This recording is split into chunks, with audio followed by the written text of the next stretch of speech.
भाई फ़र्ज़ करें कि किसी वजह से आप ये जानना चाहते हैं कि 1 घंटे में कितनी गाड़ियाँ गुज़रती हैं और इसको जानने के लिए आप एक बेतरतीब मुतग़य्यर एक्स को चुन लेते हैं, जो कि इसी बात की निशानदेही कर रहा होता है। अब भाई आगे बढ़ने से पहले हम यहाँ पर 2 चीज़ें फ़र्ज़ करेंगे और ये बातें हम इसलिए फ़र्ज़ कर रहे हैं क्योंकि इस वीडियो में हम एक नए तरीके के बारे में बात करेंगे। इसको कहते हैं पॉइसन प्रोसेस। उर्दू में भी इसका नाम लिख लेती हूँ। ये आ गया पॉइसन। ये क्या होता है और ये तरीका कैसे इस्तेमाल किया जाता है, ये हम इन सारी बातों को छेड़ेंगे।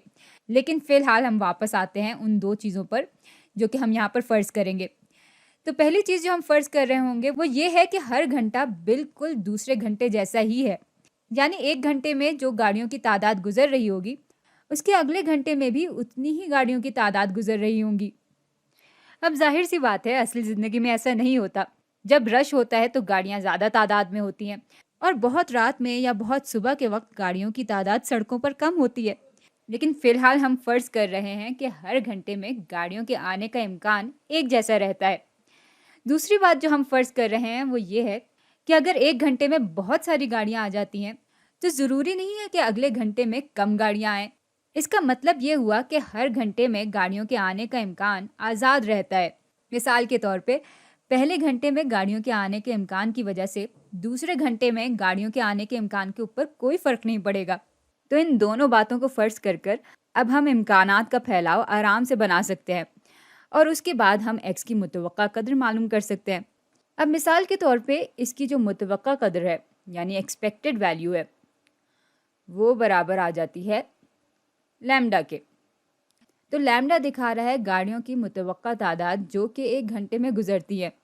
अच्छा, हमें मालूम है कि 2 दर्जी इम्कानात के फैलाव में, यानी बाइनोमियल प्रोबेबिलिटी डिस्ट्रीब्यूशन में, मुतवक्का कदर बराबर होती है हादसात की तादाद ज़रब कामयाबी के इम्कान के। हादसात की तादाद से हमारा मतलब ये है कि वो तजुर्बा कितनी दफ़ा किया गया है।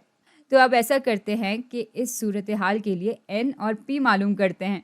तो मिसाल के तौर पे अगर 1 घंटे में लैम्डा गाड़ियाँ जा रही हैं, तो इसको हम लैम्डा गाड़ियाँ फ़ी घंटे की सूरत में दिखा सकते हैं। अच्छा, अब 1 घंटे में 60 मिनट होते हैं, तो हम इसको इस तरह से लिख सकते हैं।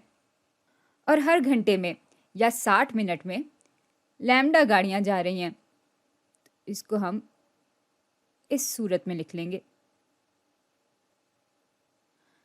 जब इसको हल किया जाएगा तो ये दोनों आपस में कट जाएंगे और हमें यही चीज़ मिल जाएगी।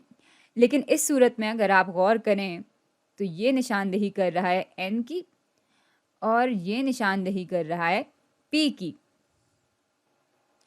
और यूं अगर ये 2 दर्जी डिस्ट्रीब्यूशन वाकई है, तो फिर अगर हमसे इस बात का इम्कान पूछा जाता है जिसमें x बराबर होता है k के, मिसाल के तौर पे, तो ये इम्कान बराबर हो जाएगा 60 से हम k को चुन रहे होंगे ज़रब कामयाबी का इम्कान, जो कि यहाँ पर लैम्डा बटा 60 के बराबर था, और इसकी ताकत होगी k ज़रब 1 माइनस कामयाबी का इम्कान, यानी ये एक तरह से नाकामयाबी का इम्कान है, और इसकी ताकत होगी 60 माइनस k के बराबर। लेकिन भाई यहाँ पर एक मसला है, और वो ये है कि ये जो एक्सप्रेशन है वो 1 मिनट में एक गाड़ी के निकलने के इम्कान को दिखा रहा है। लेकिन ये भी तो मुमकिन है कि 1 मिनट में एक से ज़्यादा गाड़ियाँ निकल रही हों। हो सकता है कि 1 मिनट में 5 गाड़ियाँ निकली हों, लेकिन फिर भी ये एक्सप्रेशन उनमें से एक गाड़ी के गुजरने को ही कामयाबी मान रहा है। तो ये बात तो दुरुस्त नहीं होगी। भाई अब मसला तो समझ में आ गया, लेकिन इसका हल क्या है? हल यह है कि 1 घंटे को हम मज़ीद छोटे वक्फ़ों में दिखाएं। तो अब हम 1 घंटे को सेकंड के वक्फ़ों में दिखा रहे होंगे, और यूं फिर इस बात का इम्कान कि x बराबर हो k के बराबर हो जाएगा। तो अब हम 3600 सेकंड से k को चुन रहे होंगे ज़रब यहाँ पर कामयाबी का इम्कान होगा कि 3600 सेकंड में लैम्डा मुतवक्का गाड़ियाँ गुजर रही हैं और इसकी ताकत के बराबर होगी। ज़रब यहाँ पर नाकामयाबी का इम्कान आ जाएगा जो कि होगा 1 माइनस लैम्डा बटा 3600 और नाकामयाबी हमें 3600 माइनस के दफ़ा मिल रही होगी।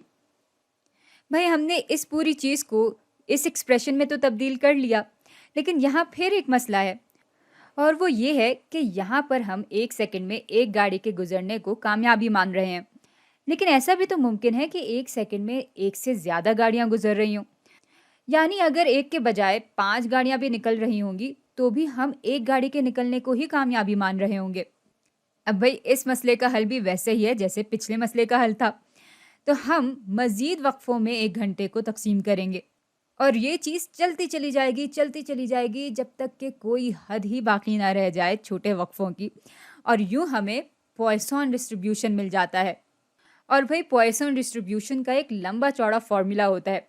अक्सर लोग उस फार्मूले को देखकर घबरा जाते हैं, लेकिन गौर करने वाली बात यह है कि वो फार्मूला असल में बाइनोमियल डिस्ट्रीब्यूशन के ज़रिए ही आया है। अब भाई पॉइसन फैलाव के फार्मूले पे आने से पहले कुछ मैथमेटिकल औजार जमा कर लेते हैं, उसके बाद कहीं जाकर हम पॉइसन के फार्मूले पे आएंगे। तो भाई पहला औजार ये है कि हद जब x इन्फिनिटी की तरफ बढ़ रहा होती है 1 जमा a बटा x की ताकत x, और ये पूरी चीज़ बराबर होती है e की ताकत a के। चलें अब इसको ज़रा साबित करते हैं। तो 1 बटा n बराबर होता है a बटा x के। इसको जब हम x के लिए हल करेंगे तो हमारे पास x बराबर आ जाएगा n ज़रब a के। अच्छा, अब अगर x इन्फिनिटी की तरफ जा रहा है तो n के साथ क्या हो रहा होगा? भाई इक्वेशन के दोनों हिस्सों को अगर हम a से तकसीम कर दें तो n बराबर आ जाएगा x बटा a के। और इस सूरत हाल में अगर x इन्फिनिटी की तरफ बढ़ रहा है तो जाहिर सी बात है कि n भी इन्फिनिटी की तरफ बढ़ रहा होगा। तो हद जब n इन्फिनिटी की तरफ बढ़ रहा होता है बराबर हो जाती है 1 जमा, अब यहाँ पर a बटा x की जगह हम 1 बटा n को डाल देंगे और इसकी ताकत हो जाएगी x की जगह हम n ज़रब a को डाल देंगे। अच्छा, इसको हम यूं भी लिख सकते हैं कि हद या लिमिट जब n इन्फिनिटी की तरफ बढ़ रहा होता है बराबर हो जाती है 1 जमा 1 बटा n की ताकत n, और इस पूरी चीज़ की ताकत हो जाती है a। अच्छा, इस पूरी चीज़ को हम एक और तरह से दिखा सकते हैं। तो यहाँ पर n जब इन्फिनिटी की तरफ बढ़ रहा होता है उसकी हद होती है 1 जमा 1 बटा n की ताकत n, और इस पूरी चीज़ की ताकत a हो जाएगी। अब अगर आपने मरकब सूद यानी कंपाउंड इंटरेस्ट वाली वीडियोस देखी हो तो आपको मालूम होगा कि इस फॉर्मूले में जब n की कदर बढ़ती जाती है और इन्फिनिटी के करीब होती जाती है तो ये पूरी चीज़ एक्सपोनेंशियल के बराबर आ जाती है, और यूं फिर एक्सपोनेंशियल की ताकत a हमारे पास आ जाता है। तो भाई ये था हमारा पहला औजार और इसको हमने साबित भी कर लिया है।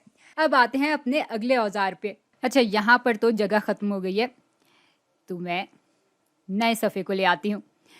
तो भाई हमारा दूसरा औजार ये है कि x का जब हम फैक्टोरियल लेते हैं और उसको तकसीम करते हैं x माइनस के फैक्टोरियल से, तो ये चीज़ खुल के बराबर हो जाती है x ज़रब x minus 1 ज़रब x minus 2, और ये सिलसिला चलता चला जाता है जब तक कि केथ टर्म नहीं आ जाती। मिसाल के तौर पे ये पहली टर्म है, ये दूसरी टर्म है, ये तीसरी टर्म है, और ये सिलसिला चलता चला जाता है जब तक कि केथ टर्म नहीं आ जाती। और इस सूरत हाल में kth टर्म बराबर होती है x माइनस k जमा 1 के। भाई पिछली वीडियोस में हम इस पूरी चीज़ को वैसे ही साबित कर चुके हैं, इसलिए ज़रा आगे बढ़ते हैं और इसके लिए एक मखसूस मिसाल ले लेते हैं। तो मिसाल के तौर पे अगर हमारे पास 7 फैक्टोरियल बटा 7 माइनस 5 फैक्टोरियल है, तो इसको इस पैटर्न के हिसाब से खोलें तो हमारे पास पहले आ जाएगा 7, फिर 7 माइनस 1 बराबर हो जाते हैं 6 के, 7 माइनस 2 बराबर हो जाते हैं 5 के, 7 माइनस 3 बराबर हो जाते हैं 4 के, 7 माइनस 4 बराबर हो जाते हैं 3 के, 7 माइनस 5 बराबर हो जाता है 2 के, 7 माइनस 6 बराबर हो जाता है 1 के।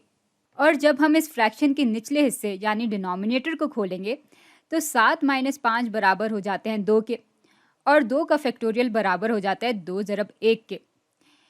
ये दोनों यहाँ से कट जाएंगे और ये दोनों यहाँ से कट जाएंगे, तो हमारे पास सिर्फ ये चीज़ बच जाएगी। और आप देख सकते हैं कि यहाँ पर जो kth टर्म है, यानी इस मिसाल के हिसाब से जो 5वीं टर्म है वो बराबर है x यानी 7 माइनस k यानी 5 जमा 1 के। इसको हल करते हैं तो हमारे पास 3 ही आता है। और अब चूंकि हम दोनों औजारों को साबित कर चुके हैं, इसलिए अगली वीडियो में हम पॉइसन डिस्ट्रीब्यूशन यानी पॉइसन के तरीके से इम्कानात के फैलाव को देखेंगे।